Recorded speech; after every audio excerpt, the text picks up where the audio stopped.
Welcome students. This is subordinating conjunctions. We are going to how to use these conjunctions in our sentences. Okay. இப்போ நம்ம இதுக்கு முன்னாடி coordinating conjunction பார்த்தோம். இந்த வீடியோவில் சபார்டினேட்டிங் கன்ஜெக்ஷன் பற்றி பார்க்க போகிறோம். இதற்காக ஒரு 5 சென்டென்ஸ் கொடுத்துருக்கேன்.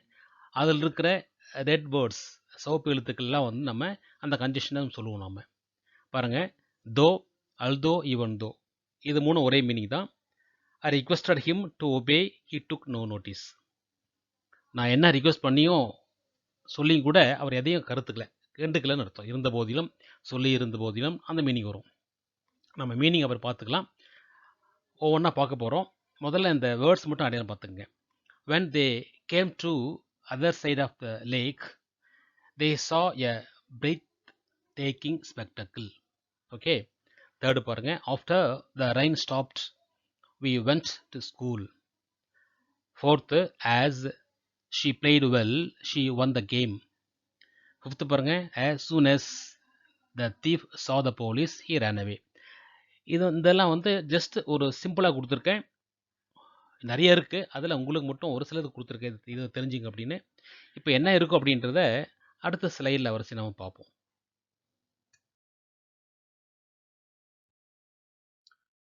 இப்போது இந்த சபார்டினேட்டிங் கன்ஜெக்ஷனுக்கு என்ன டெஃபினிஷன் பார்ப்போம்.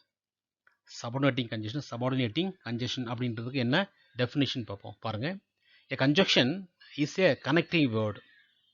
அது உங்களுக்கு தெரியும். Connecting word or phrase. அதை ஒரு ஃப்ரேஸாகவும் இருக்கலாம், ஒரு வேர்டாகவும் இருக்கலாம். ஃப்ரேஸ் வேர்டு அப்படின்னா ஒரு சிங்கிள் வேர்டு, ஒரு வார்த்தை, ஒரு சொல், அல்பதம். ஃப்ரேஸ் அப்படின்னா சொற்றொடர், வாக்கியம் இல்லாத சொற்றொடர். ஓகே. ஃப்ரேஸ் அப்படின்னா ஒன்றுக்கு மேற்பட்ட வார்த்தைகளுடைய ஒரு ஃப்ரேஸ்ன்னு சொல்லுவோம். அந்த மாதிரி இருக்குந்தா அது கன்ஜெக்ஷன். சரி, அதில் a subordinating conjunction is a connecting word or phrase. என்ன பண்ணுது? That introduces a dependent clause. Okay. அதை டிபெண்டன்ட் கிளாஸை இன்ட்ரோடியூஸ் பண்ணுது. And joins it to a main clause or independent clause. பாருங்கள், இதில் டிபெண்டன்ட் கிளாஸ் என்ன அர்த்தம் அப்படின்னா, இது இண்டிபெண்டன்ட் கிளாஸு அல்லது மெயின் கிளாஸ் இல்லையா? இங்கே கிளாஸ் அப்படின்னா ஒரு சொற்றொடர்னு சொற்றொடர் அப்படின்னா வாக்கியம்னு சொல்லணும். நம்ம வாக்கியம் என்ன மாதிரி வாக்கியம் அது? இப்போ இண்டிபெண்டன்ட் கிளாஸ்னால் தன்னிச்சையான வாக்கியம், டிபெண்டன்ட் கிளாஸ்னால் சார்ந்த வாக்கியம். அதாவது அந்த டிபெண்ட் கிளாஸ் அப்படின்றது தனிச்சு வராது. இன்னொரு கிளாஸையோ இல்லையா, அது சார்ந்து இருக்கும், சார்ந்த வாக்கியம் சொல்லுவோம் நம்ம. அப்போது இந்த ஃப்ரேஸ் அப்படின்றது ஒரு டிபெண்ட் கிளாஸை இன்ட்ரடியூஸ் பண்ணுது, ஒரு சார்ந்த வாக்கியம் தான் அப்படின்ற சுட்டி காட்டுது. இந்த கிளாஸ் இருக்கிறதுனால ஒரு உதாரணம் தோ எடுத்துக்குவோம். தோ போட்டு அந்த சென்டென்ஸ் எழுதணும்னா என்ன அர்த்தம் அப்படின்னா, அந்த தோ இருக்கிற வாக்கியம் டிபெண்ட் கிளாஸ் அல்லது சபார்டினேட்டிங் கிளாஸ்ன்னு சொல்லுவோம் நம்ம. என்ன அர்த்தம்? இது தன்னிச்சையான இயங்காத வாக்கியம், சார்ந்த வாக்கியம் அப்படின்னு சொல்லுவோம் நம்ம. எதோட ஜாயின் பண்ணுது அப்படின்னா ஒரு மெயின் கிளாஸோட அல்லது இண்டிபெண்டன்ட் கிளாஸ் ஓட சுயமான தன்னிச்சையான ஒரு கிளாஸோட சேருதுன்னு அர்த்தம். அப்போது இந்த கன்ஜெக்ஷன் அப்படின்றது 2 கிளாஸை ஜாயின் பண்ணுது. ஓகேவா? 2 கிளாஸை ஜாயின் பண்ணுது. அப்படி ஜாயின் பண்ணும்போது அந்த கன்ஜெக்ஷன் இருக்கிற வாக்கியம் டிபெண்டன்ட் கிளாஸாகவும் கன்ஜெக்ஷன் இல்லாத வாக்கியம் மெயின் கிளாஸாகவும் இருக்கும். ஓகேவா? அப்போ என்ன மீனிங் அப்படின்னா, அது ரெண்டும் சேர்ந்து ஒரு முழுமையான வாக்கியத்தை ஒரு பொருளை கொடுக்கும். என்னது? அந்த கன்ஜெக்ஷன் இருக்கிற வாக்கியம் சார்ந்த வாக்கியம், தற்சார்பு இல்லாத வாக்கியம். ஓகேவா? பிறர் சார்புடைய வாக்கியம். எது? Dependent class.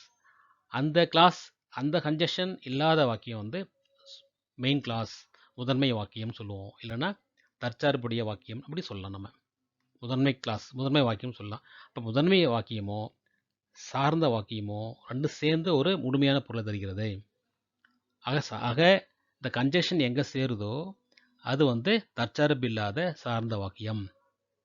சிமிலர்லி நம்ம நேற்று பார்த்தோம் இல்லையா, a coordinating conjunction sets up an equal partnership between the two classes. ஆனால் அப்படி இல்லை. இந்த கோஆர்டினேட்டிங் கன்ஜெக்ஷன் சேரும் பொழுது அது ரெண்டுமே மெயின் கிளாஸாக இருக்கும். ரெண்டுமே பார்ட்னர்ஷிப்னு சொல்லுவாங்க. என்ன பார்ட்னர்ஷிப்னா, அந்த வாக்கியம் இந்த வாக்கியம் ரெண்டுக்கும் முதன்மையான மெயின் கிளாஸாகவும் இருக்கும்.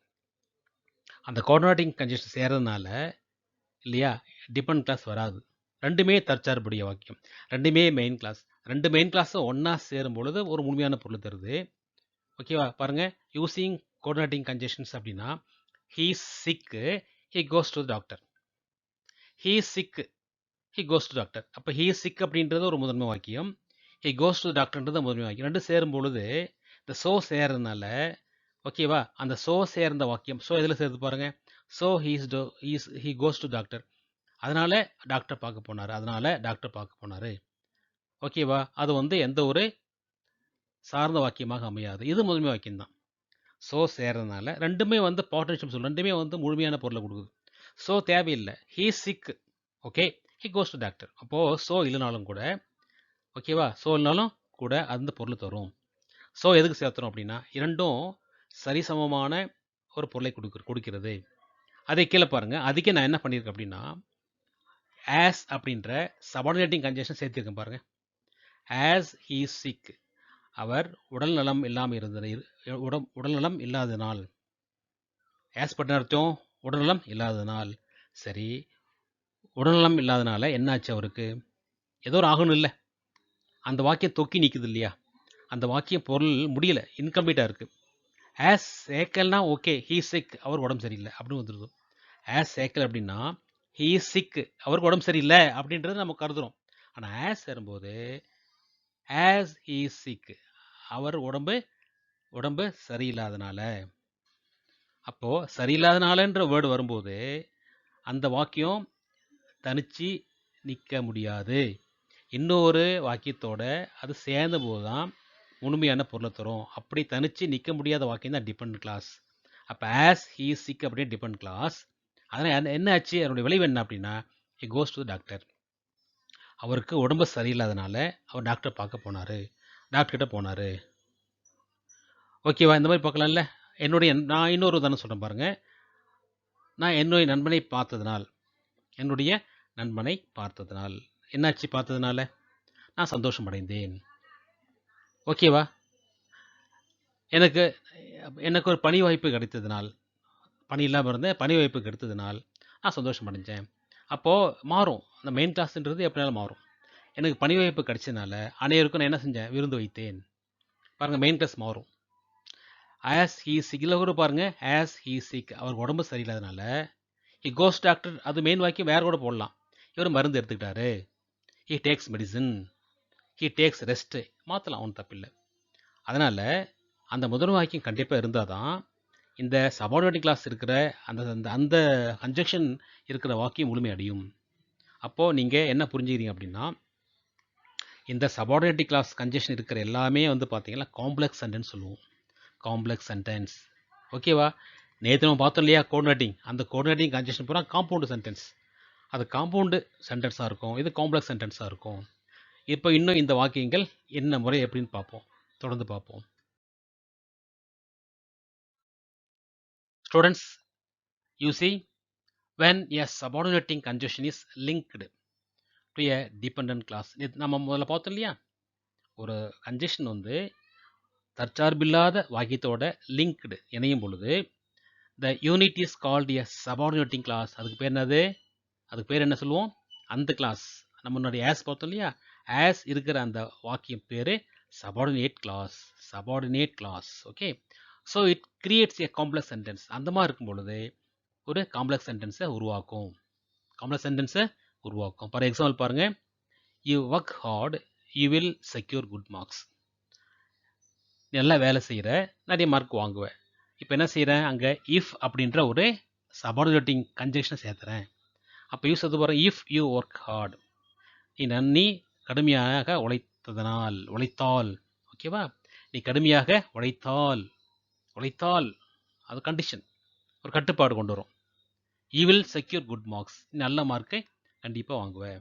உழைத்தால் வாங்குவேன், உழைக்கலாம் வாங்க மாட்டேன். பாருங்க, அன்லஸ் பாருங்கள், அன்லஸ் யூ ஒர்க் ஹார்ட், நீ கடுமையாக உழைக்கவில்லை என்றால். ஓகேவா, உழைத்தால் இஃப், உழைக்கல அப்படின்னா அன்லஸ். என்னாகும் பாருங்கள், you cannot secure good marks, உன்னால் நல்ல மார்க் வாங்க முடியாது. அப்போது இங்கே இஃப் அப்படின்றது என்ன கிளாஸ், அது சபார்டினேட் கிளாஸ், அது இஃப் கிளாஸ்னு சொல்லலாம். இது அன்லஸ் கிளாஸ், அன்லஸ் அப்படின்றதும் கண்டிஷன் கிளாஸ், ரெண்டும் என்னது கண்டிஷன். இது பேர், அதுக்கு ஒரு கண்டிஷன் கிளாஸ்னு சொல்லலாம். அதுக்கு நம்ம இன்னொரு பேர் இருக்குது, என்ன காரணம், அந்த கண்டிஷன் ஒரு பொருள் வரனால கண்டிஷன் கிளாஸ். அப்போது இஃப்பும் அன்லஸும் சேர்றது வந்து condition clause. You will secure good marks or you cannot secure good marks அப்படின்றது மெயின் கிளாஸ். ஓகேவா? இது மீனிங் புரிஞ்சிடும். இந்த கிளாஸை பொறுத்த வரைக்கும் மீனிங் புரிஞ்சால் அவனுக்கு ஈஸியாக இருக்கும். செகண்ட் பாருங்க, the shopkeeper quarrels with every customer, nobody likes him. பாருங்கள், ரெண்டுமே வெவ்வேறு மீனிங் இருக்குது. இதில் இந்த ஆஸ் சேர்றதுனால as the shopkeeper quarrels with every customer, ஒவ்வொரு கஸ்டமர்கிட்டையும் அந்த ஷாப் கீப்பர் சண்டை போடுவதனால அந்த வாக்கியம் முடிமை அடையலை. என்னாச்சு? நோபடி லைக்ஸ் ஹிம், அவர் விரும்புவர் யாரும் இல்லை. தேர்டு பாருங்க, I reach my office I shall talk to him. When I reach my office I shall talk him. Okay. Fourth பாருங்க, இந்த வென் ஐ ரீச் மை ஆஃபீஸ்ன்றது தான் என்னது? டிபெண்டன்ட் கிளாஸ், சபார்டினேட் கிளாஸ் அப்படி சொல்லலாம். ஃபோர்த்து பாருங்க, the train had left we reach the station. After the train had left we reach the station. நான் train வந்து போன பின்னாடி, கிளம்பிட்ட பின்னாடி நாங்கள் போய் என்ன செஞ்சோம், ஸ்டேஷனுக்கு போய் சேர்ந்தோம். அப்போது ஆஃப்டர் அப்படின்றது வரதுனால இது வந்து என்ன கிளாஸ்? இது டிபெண்டன்ட் கிளாஸ் அல்லது சபார்டினேட் கிளாஸ். ஃபிஃப்த்து பாருங்க, he made several efforts he failed. Several efforts, நிறைய எஃபார்ட்ஸ் எடுத்தும் கூட ஹி ஃபெயில்டு. அப்போ தோ வரும் பாருங்க, though he made several efforts he failed. எடுத்த போதிலும் அவர் தவறிவிட்டார், இழந்து விட்டார், அல்லது வந்து ஃபெயில் ஆகிட்டார் அப்படின்னு சொல்லுவோம் நம்ம. இதெல்லாம் பார்த்தீங்கன்னா நம்பர் 1 அப்படின்றத வந்து இஃப் அன்லஸ் சேர்ந்துருக்கிறதுனால கண்டிஷன் கிளாஸ் அல்லது சபார்டினேட் கிளாஸ் அல்லது டிபெண்ட் கிளாஸ். நம்பர் 2 ஆஸ் சேர்ந்துருக்கிறது. அந்த பாருங்களேன், சப்ஜெக்ட் வெர்பு இருக்கும் பாருங்கள். ஒரு சென்டென்ஸில் என்ன இருக்கும்? Subject verb. செகண்ட் பாருங்கள், ஆஸ்ன்றது conjunction, the shopkeeper subject, quarrels verb. தேர்டில் when conjunction, I subject, reach verb. ஃபோர்த்தில் பாருங்கள், after conjunction, the train verb, இந்த train subject, had left verb. ஃபஸ்ட்டில் பாருங்கள், though conjunction, he subject, made verb. ஓகேவா? அப்போ வந்து எந்த ஒரு கன்ஜெக்ஷன் இருந்தாலும் பக்கம் ஒரு சப்ஜெக்ட் வெர்பு இருக்கும். அதே போல் மெயின் கிளாஸ் அதே போல் தான். மெயின் கிளாஸ்லேயும் கண்டிப்பாக சப்ஜெக்ட் வெர்பு இருக்கும். இதை மீண்டும் நம்ம என்ன செய்யலாம், அடுத்த டீட்டெயில்ஸுக்கு போவோம். ஸ்டூடெண்ட்ஸ், இப்போ நம்ம அந்த கிளாஸ் என்ன செய்வோம் அப்படின்னா, ஒரு 8 கேட்டகரியாக பிரிப்போம். இந்த கிளாஸ் என்னென்ன செய்தி நமக்கு தருதுன்னு பாருங்கள்.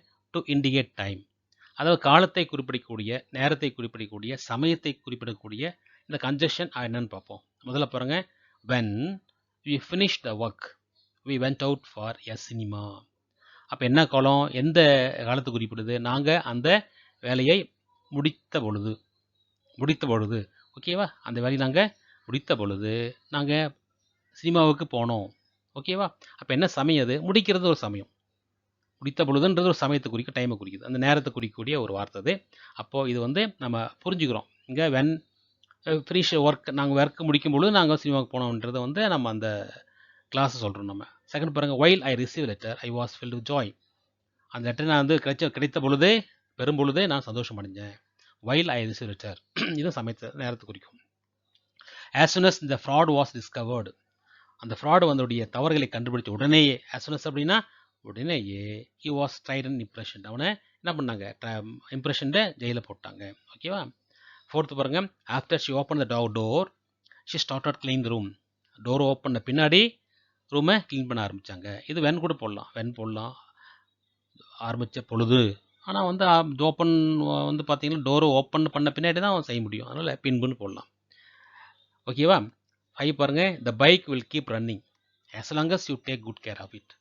எது வரைக்கும் அந்த பைக் நல்லா ஓடும், you take care of it, எந்த அளவுக்கு பொறுப்பையாக நீ கவனிச்சுக்கிறியோ, அந்த பொறுப்பாக கவனிச்ச வரைக்கும் அந்த பைக்கு வந்து நல்லா வேகமாக ஓடும். Keep running as long as அப்படின்றது அது வரைக்கும், அந்த காலத்தை குறிக்குது. 6 பாருங்க, பிஃபோர் ஹி ரைட்ஸ் ஆன்சர் எழுதுறதுக்கு முன்னாடி ஹி ரீட்ஸ் த இன்ஸ்ட்ரக்ஷன். ஓகேவா? 7 பாருங்க, once I pass all my exam I will be fully qualified. அப்போ இதெல்லாம் ஒரு கேள்வி கேட்கலாம், எப்போ வந்து நீ ஃபுல்லி குவாலிஃபை ஆவ அப்படின்றது. I can't wait until the summer holidays begin. என்னால் சம்மர் ஹாலிடேஸ் வரைக்கும் என்னால் பொறுத்திருக்க முடியாது. எது வரைக்கும் பொறுத்திருக்க முடியாது? வென் எவர் ஐ சா ஹிம் ஹி ஆல்வேஸ் ஸ்டடிங். நான் பார்க்கும்போதெல்லாம் படிச்சுட்டே இருக்காரு. ஆல்வேஸ் ஸ்டடிங், எப்பொழுதெல்லாம் நேரத்தை குறிக்கிற கேள்வி கேட்டு பாருங்க. எப்பொழுதெல்லாம், எது வரைக்கும், முன்பா பின்பா, இல்லையா? அந்த மாதிரிலாம் அந்த நேரத்தை குறிக்கக்கூடிய கேள்வி கேட்டோம்னா அது ஆன்சர் வரும். இதெல்லாம் வந்து இண்டிகேட் டைம். ஓகே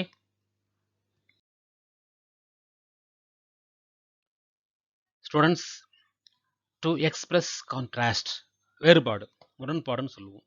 முரண்பாடை குறிக்கக்கூடிய வாக்கியங்கள் பாருங்க. தோ, ஈவன் தோ, அல்தோ, இருந்த போதிலும் meaning. He worked hard, he secured 4 marks. ஏன் 4 மார்க்ஸ் பெற்றாரு? சரியா, நல்லா கஷ்டப்பட்டு படித்தார், இருந்த போதிலும் 4 மார்க்ஸ் தான்.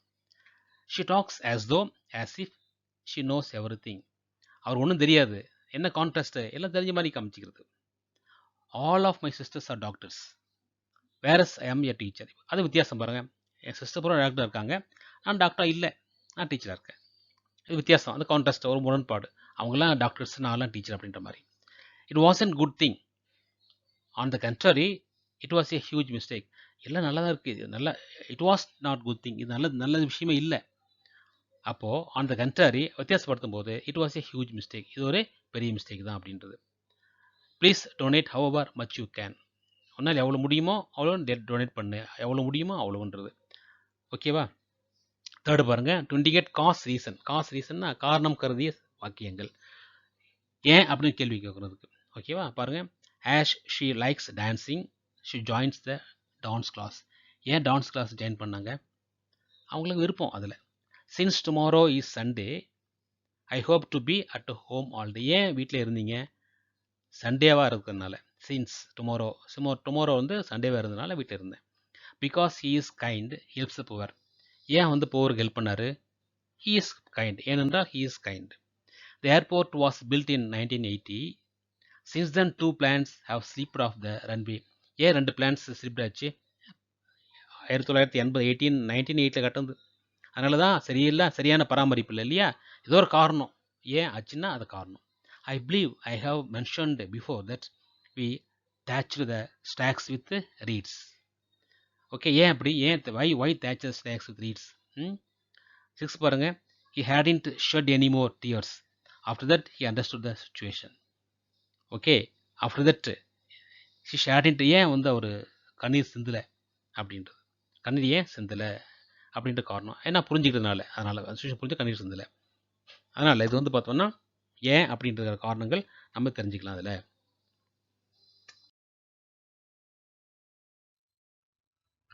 ஸ்டூடெண்ட்ஸ், 4th அளவில் என்ன பார்ப்போம்? To add information. இன்னொரு செய்தியோ ஒரு தகவலையும் நம்ம வந்து சேர்த்திக்கிறது. ஓகேவா? ஆட் இன்ஃபர்மேஷன், ஒன்று மட்டும் இல்லை மற்றொன்றும் அப்படின்ற ஒரு மீனிங்கில் வரும். She was a talented actor and moreover a good singer. இல்லையா? 2 ஆக்டரும் கூட சிங்கரும் கூட அப்படின்ற மீனிங்கில் வரும். The new professor is smart and moreover he is incredibly handsome. Smart மட்டும் இல்லை, இன்க்ரெடிபிளி ஹேண்ட்ஸம் அவர். செகண்ட் பாருங்க, further more they often go away within 10 minutes. So you can rarely show them to a doctor. Within 10 minutes போய் ஆகணும். அப்போ rarely show them to a doctor. நீ rarely, அதாவது எந்த அளவுக்கு முடியுமோ அந்த அளவுக்கு நீ டாக்டர் காமிச்சு ஆகணும். ஓகேவா? அந்த 10 minutes rarely டைம். அப்போ அந்த நேரத்தில் நீ என்ன செய்யணும்? நீ காமிச்சு ஆகணும். I don't want to go there. நான் போக விரும்பலை.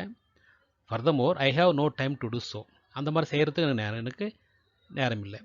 ஓகேவா? போக விரும்பல, நேரமும் இல்லை. அப்போது மோரோவர், ஃபர்தர்மோர் எல்லாம் same meaning. Besides I don't own boat I dislike fishing. Fish பண்ணுறது எனக்கு விருப்பம் இல்லை. ஐ டோன்ட் ஓன் போட், எனக்கு சொந்தமாக போட்டும் இல்லை. Okay, he is an industrious besides he is intelligent. இண்டஸ்ட்ரியஸும் கூட இன்டெலிஜென்ட்டும் கூட. In addition to the thick fog கடுமையான பனி மூட்டம். ஆனால் தெர் வாஸ் எ ஹெவி ஸ்மெல்லும் அதோட சேர்ந்து ஹெவி ஸ்மெல்லும் வருது. இப்போ இதை பார்த்தீங்கன்னா ஒரு விஷயத்தோட இன்னொரு விஷயம் சேருது. ஓகே, ஒரு என்ன இன்ஃபர்மேஷன் என்ன இருக்கோ இன்னொரு இன்ஃபர்மேஷன் சேருது. அந்த அளவுக்கு moreover, furthermore, besides and addition to, இதெல்லாம் ஒன்றா, இன் அடிஷன் டு இதெல்லாம் ஒன்று எடுத்துக்கிறோம். அடுத்து பாருங்கள், to show result R purpose. Result விளைவு, என்ன purpose. He was busy therefore he could not come. வரல. என்ன காரணம்? therefore அப்படின்னு அர்த்தம். அதனால் அவர் வரல. எதனால்? he was busy. அவர் பிஸியாக இருந்ததுனால அவர் வரல. அப்போது என்ன பர்பஸ்? பிஸியாக இருக்கிறதே அவர் வராமல் இருக்கிறது. ஓகேவா? பிஸியாக இருக்கிற அந்த ரிசல்ட் என்னாச்சு, வர முடியாமல் போச்சு. Her parents made sacrifices so that she could have a good education. Education எப்படி வந்தது? பேரண்ட்ஸ் வந்து சாக்ரிஃபைஸ் பண்ணதுனால. சாக்ரிஃபைஸ் பண்ண ரிசல்ட் என்னாச்சு?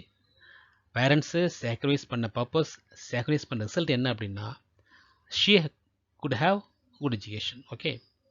My car broke down and consequently I was late. broke down உடைய விளைவு என்னாச்சு? லேட். அப்போ இது விளைவு அப்படின்றத விட காரணமும் எடுத்துக்கலாம். என்ன காரணம் அப்படின்றத குறிக்கலாம். பட் இங்கே விளைவுன்றதுக்கு முக்கியத்துவம் கொடுக்குறாங்க. therefore so that consequently மூணுமே வந்து என்ன சொல்லுவோம் அப்படின்னா கன்ஜெக்ஷன் எடுத்துக்கிறோம். இப்போ அடுத்து நம்ம நெக்ஸ்ட்டு 4, 5, 6ஆவதுக்கு போவோம்.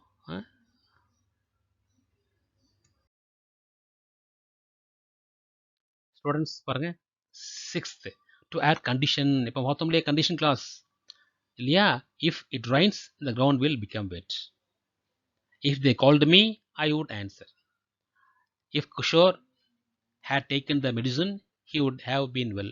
இதில் வந்து நம்பர் 1 அப்படின்றது இஃப் டைப் ஃபஸ்ட்டு, நம்ம செகண்ட் அப்படின்றது இஃப் செகண்ட் டைப்பு, தேர்டுன்றது இஃப் தேர்ட் டைப். ஓகே, எல்லாம் கண்டிஷன் கிளாஸ் சொல்லுவாங்க. Unless you study well you cannot get good marks. இதுவும் கண்டிஷன் தான். Note down had telephone number in case you forget. நீ மறந்துட்டு அப்படின்னா நோட் பண்ணிக்கோ. நீ அந்த அவருடைய டெலிஃபோன் நம்பரை மறந்துட்டு அப்படின்னா நோட் பண்ணிக்கோ. Note down had telephone number in case you forget. I doubted whether the story is true. ட்ரூவாக இருக்குமோ? Doubt condition. provided that you have the money in your account, you can withdraw up at rupees 40,000 a day. என்ன condition? உங்கள் அக்கௌண்ட்டில் மணி இருந்தால் ஒரு நாளைக்கு எவ்வளோ எடுக்கலாம்? 40,000 எடுத்துக்கலாமா? அது condition. Is welcome to come along provided that he behaves himself. அவராகவே பிஹேவ் பண்ணும்போது இஸ் வெல்கம், அந்த கண்டிஷன். புரியுதா? இதெல்லாம் வந்து கண்டிஷனை குறிக்கக்கூடிய வார்த்தை. கட்டுப்பாடுன்னு சொல்லுவோம் இல்லையா? அதான் நம்ம வந்து கண்டிஷனை குறிக்கக்கூடிய என்னது கன்ஜெக்ஷன்ஸ். அடுத்தது டு டினோட் பிளேஸ், இடத்த குறிக்கக்கூடியது பாருங்கள். Home is where the heart is. எங்கே ஹோம் இருக்கோ அங்கே தான் ஹார்ட் இருக்கா? இல்லை ஹார்ட் இருந்தால் ஹோம் இருக்குமா? அன்பு இடத்துல எல்லாமே என்ன எல்லாம் குடியிருப்பாங்கன்னு அர்த்தம். அன்பு எங்கே இருக்கோ அங்கே எல்லாருமே சேருவாங்க, நம்ம மீனிங் இருக்குது. அது ஒரு பழமொழி, இது proverb. Where there is will there is way. எங்கே வழி இருக்கோ, எங்கே மனம் இருந்தால் மார்க்கம் உண்டுன்னு சொல்லுவாங்க இல்லையா? நமக்கு வந்து ஒரு விஷயத்தில் ஆர்வம் இருக்கும் பொழுது கண்டிப்பாக நம்ம என்ன செய்வோம், அது உங்களை எதுவாக இருந்தாலும் சரி, உங்களுக்கு புரியாத எந்த ஒரு கணக்காக இருந்தாலும் இல்லை இங்கிலீஷ் இருந்தாலும் எதுவும் இருந்தாலும் ஆர்வம் ஒன்று இருந்தாவே தானாக நாய்க்குட்டி மாதிரி அடங்கி போயிடும். ஆர்வம் காட்டல அப்படின்னா அந்த நாய் ஒன்று கடிச்சு குதண்டும். Where there is will there is a way. ரொம்ப முக்கியமான பழமொழி நமக்கு. இப்போ இந்த வயசில் நீங்கள் எவ்வளோ சாதிக்க போகிறீங்க, ஒவ்வொரு விஷயத்துலையும் ஒரு ஆர்வம் இருக்கணும் இல்லையா? ஒரு மனத்திட்பம் இருக்கணும். மனத்திட்பமும் ஆர்வம் ஒன்றா சேர்ந்தா எல்லாமே சாதிக்கலாம். தேர்ட் பாருங்க, children will play wherever they happen to be. Wherever they happen to be, the children will play. Wherever he went, he took his dog with him. Okay. Eighth பாருங்க, to denote a comparison, compare பண்ணுறது. he is our friend and likewise our leader. எப்படி compare பண்ணுறோம்? Friend மட்டும் இல்லை, அவர் எங்கள் லீடரும் கூட அப்படின்ற meaning வரும். லைக்வைஸ். ஓகேவா? இப்போ நம்ம என்ன செஞ்சுருக்கோம் அப்படின்னா, இருக்கிற ஒவ்வொரு கன்ஜெக்ஷனையும் 8 பிரிச்சிட்டோம். ஓகேவா? அந்த ரீசனை குறிக்கிறதோ, கான்ட்ராஸ்ட்டை குறிக்கிறதோ, கண்டிஷன் குறிக்கிறதோ, பிளேஸை குறிக்கிறதோ எப்படின்றத நம்ம தெரிஞ்சுக்கிட்டோம். நல்லா இந்த 4 முறை 5 முறை பார்க்கணும். இதை பார்த்தா தான் உங்களுக்கு புரியும். இந்த மாதிரி இருக்கிற சென்டென்ஸ் நீங்கள் புரிஞ்சுக்கிங்க. இப்போது அடுத்து என்ன செய்ய போகிறோம் அப்படின்னா, நம்முடைய எக்ஸாம் ஓரியன்டாக பார்க்க போகிறோம். ஸ்டூடெண்ட்ஸ், நம்முடைய கொஷின் பேப்பரில் கொஷின் நம்பர் 14, ஏன்னா 14 தான் வரும், சில நேரங்களில் மாறி வரும். ஆனால் நம்ம வந்து ஒரு தோராயமாக சொல்கிறோம். நிரந்தரமாக கண்டிப்பான்னு சொல்ல முடியாது, ஏன்னா அது உங்களுக்கு ப்ளூ பிரிண்ட்லாம் இல்லை உங்களுக்கு ஆக்சுவலாக. ஆனால் இந்த கொஷின் எங்கேயாவது வரும் பாருங்கள். Choose the most appropriate linker from the given 4 alternatives. Number 1 பாருங்கள், dash there is smoke there is fire. எங்கே புகையுதோ அங்கே ஃபயர் இருக்கும். ஓகேவா? எங்கே தோ வருமா, வேறு வருமா, டில் வருமா, வேண்டு வருமா, நீங்களே யோசனை பண்ணி பாருங்கள். செகண்ட் பாருங்கள், தே ஃபேஸ்ட் மெனி ஹார்ட்ஷிப். நிறைய கஷ்டங்கள் அவர் வந்து ஃபேஸ் பண்ணார். They are always cheerful. ஆனால் அவங்க இருந்த போதிலும் கூட அவர் சேர்ஃபுல்லாக இருக்கார். Otherwise although nevertheless even though. பாருங்கள், இதுன்னு பாருங்கள். As it rains heavily we cannot go out. மழை நல்லா பெஞ்சதுனால நாங்கள் வெளியே போக முடியல. The baby is sleeping. அந்த குழந்தை தூங்கவே இல்லை. It's late. என்னன்னு பாருங்க. ஏன் தூங்கலை, என்ன காரணம்? லேட்டானால தூங்கலையா? The dog is leading the child as is blind. இல்லையா? He is blind. அவர் பிளைண்டாக இருந்ததுனால அந்த டாக்கு அவர் என்ன பண்ணுது, கூட்டு போகுது. As a sun had set stars appeared in the sky. Hats the suns had set. Sun வந்து செட் ஆன பின்னாடி நட்சத்திரங்கள் அப்பியர் ஆகுது இல்லையா? அப்போ என்ன வரும்? இஃப் வருமா, தோ வருமா, ஆஃப்டர் வருமா, ஆஸ் வருமா? பாருங்கள், நான் ஏற்கனவே உங்களுக்கு பல இந்த கண்டிஷனாக சொல்லியிருக்கேன். அது எப்படின்னு சொல்லியிருக்கேன். ஒரு முறை படித்து பார்த்தீங்க அப்படின்னா உங்களுக்கு ஆன்சர் பண்ண முடியும். நீங்கள் ஆன்சர் பண்ணி பாருங்கள். 7th பாருங்கள். Dash he is ill, he remained at home. அவருக்கு வந்து இல்லை இருக்கார். இல்லை என்னது, உடம்பு சரியில்லாமல் இருந்தாலும் கூட வீட்டில் இருக்கார். ஓகேவா? டேஷ் ஐ லுக்ட் அப், ஐ சா மிஸ்டர் ஹேமல் சிட்டிங் மோஷன்லெஸ். நான் பார்க்கும்போது எப்படி இருந்தார், அவர் மோஷன்லெஸ்ஸாக இருந்தார். As he leaves the house, he always takes umbrella. அவர் எப்பெல்லாம் வீட்டு வெளியே போகிறாரோ அப்போல்லாம் வந்து அம்பர்லாம் எடுத்து போகிறார். As he bought a new car, she learned how to eat. அவர் கார் வாங்கினது மட்டும் இல்லாமல் அது எப்படின்னு கற்றுக்கிட்டார். I saw a snake and ran away. நான் பாவை பார்த்த உடனே ஓட்டம் பிடிச்சேன். I shall go out the weather permits. அந்த வெமஸ் என்னை பெர்மிட் பண்ணா, அதாவது என்ன வெதர் என்னது, காலையில் எனக்கு வந்து அனுமதிச்சா நான் வெளியே போவேன். ஓகேவா? இந்த மொத்தம் 12 கொடுத்துருக்கேன். அதில் நீங்கள் என்ன சரி இந்த 12க்கும் புரிஞ்சுக்கிட்டு ஆன்சர் இந்த குரூப்பில் அனுப்புங்க. ஓகேவா? குரூப்பில் அனுப்புன பின்னாடி அது சரியான்றது நான் திருத்தி கொடுக்குறேன். ஆக நீங்கள் வந்து இந்த வீடியோ பலமுறை பாருங்கள். பார்க்கும் பொழுது தான் உங்களுக்கு புரியும். டவுட் இருந்தால் எனக்கு சந்தேகம் கேட்கலாம் நீங்கள். Okay students, thank you.